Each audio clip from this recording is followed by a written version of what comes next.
awareness is key. So the ability to see, to open up your mind and your heart to the situation that you're encountering, it requires a lot of bravery and paying attention to all the things that are not just being said, but the things that are not being said.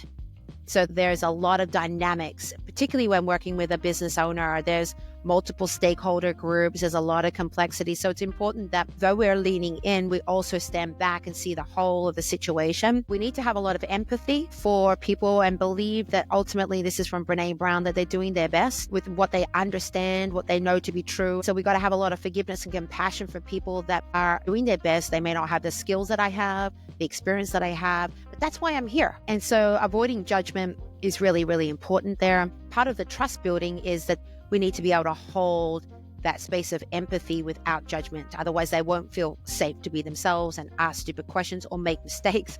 They'll start hiding them. It's not good either. So I would say awareness and empathy are really important. And there's a level of wisdom that I think is really important, that we tap into our intuition. There's one thing to have a rule book around what you got to do in a session or a meeting and how you got to do it.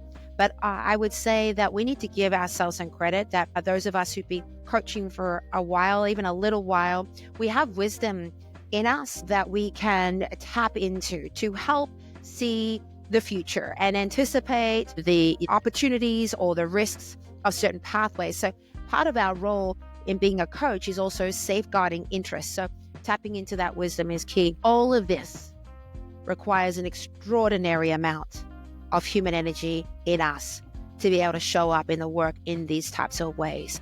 So if we're not doing our work, we burn out, we will underserve our clients, and in some cases put them at risk too. We're entering into a place, a safe space where we are trusted. So we need to be our best. So that consciousness in the work also needs to relate to a level of consciousness about how we are managing ourselves and our lives as well.